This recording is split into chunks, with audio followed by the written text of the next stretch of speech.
Yo, what's going on, everyone? I'm gonna try to make this quick as possible, but I'm making a video on Euro-USD right now, and yeah, let's go over what I see happening in the next few weeks. So after we did catch a buy on Euro-USD last week, we caught the bottom from this point, and the entry was just off of this institutional candle. I already went over the reasons for why I entered here and stuff, but yeah. So one thing that I did notice is after price tapped into that IC, we had a quick reaction towards the upside. Now, looking from a trend structure way, we can see that we have a high right here, a low, a lower high, and then a lower low. So we're still moving bearish. In order for us to be fully bullish, or not, sorry about that, not fully bullish, but in order for us to see that bullish price action and consider ourselves to be taking buys right now, is if this lower high gets broken. The reason I say this lower high is specifically because this is like that major, I guess you could say, macro slash micro lower high, right?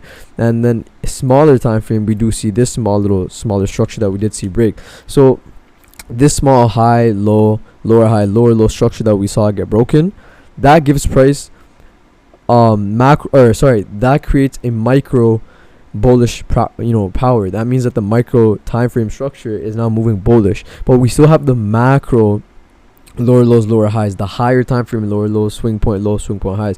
We need to see this swing high get broken. As soon as we see that swing high get broken, that's when we can go down to the 1H and we can look at potential point of interest such as this one right over here. This is one POI, obviously this last institutional bearish candle before that move up. And secondly, only if this high gets broken. If it doesn't, this isn't valid. And then the second one, well, let's take a look at all the different time frames. Now on the 3 hour time frame, there's a clean institutional candle right here. So that's when these two POIs are going to be valid.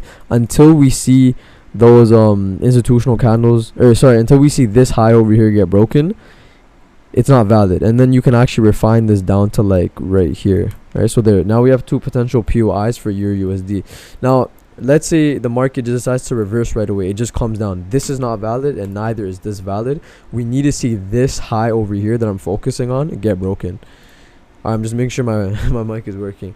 Now let's say if Euro does break out of this and then retest one of these levels and none of them work out, which is highly improbable in my opinion, but if that does happen, we got to be prepared for every other situation. That means that we have another point of interest to be working with. We can focus on this last institutional 4 hour bearish candle before that major move up, and as you can see, it's untested as well. Right, this is also untested. Then we have another POI right over here, which is this last 4H institutional candle before that major move up. And then once again, last but not least, not once again, we have this one got tested already. Yes, this one already got tested. Go down to the 8 hour. Let's go down to the 1H, I think it was, and the 1H was something like, I think it was this, yeah. And the last area of interest we'd be focusing on is this one right here, this last bearish institutional candle. So right now for Euro, we're only focusing on these two levels, but if these two get broken, we're most likely going to be attracted to this area right over here. Now the reason I'm not making it a big area is because that's 75 pips. I have it in increments of 17, 16, and then this one's even smaller. That's or maybe a little bit bigger. That's 20, yeah. So that's basically what I'm seeing for Euro right now. These are valid. Now I'm setting limits. If you want to set limits, go ahead. But remember, just because I'm setting limits, that doesn't mean you have to as well. The reason I call them trade ideas and not signals is for two reasons. One, if I start sending signals, sending enter right now, get out right now, that's not, in reality, that's not going to help you guys. At one point, if you consistently just take my signals or whatever, you won't learn from them. You might just get too comfortable in taking someone else's trades. What I want to do is I want to send trade ideas, trade setups, where you look at the trade, you look at why I'm focusing on this level, where is track effects looking at, why is he buying here, why is he selling here, and then you take it upon yourself to implement what I taught you and use that trade idea and put in your own little trading experience. So for example, if I send buy opportunity here and a buy opportunity here, it should be up to you to understand whether you should, but it should be up to you whether if you want to set limits or if you want to wait for confirmation. That's not my job to say, come here, enter right away, boom. Now I still do it because some people still need that extra help, which is completely fine. But I want everyone to become independent. And I was talking to another student about this specific thing, and they both all agree with me that they prefer this being a trade idea rather than signals.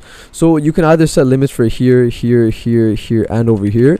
I'm only going to be setting limits for these levels once I see this high get broken. If we don't see that high get broken, Euro's coming back down to one of these levels. Now once Euro comes down to here, you can set a limit here, set a limit here, and set a limit right over here, which would be 3%. 1, 2, 3. So that's basically what I'm seeing for Euro USD. And yeah, I'm keep this short. Thank you guys for watching, and I'll catch you guys later. Peace out.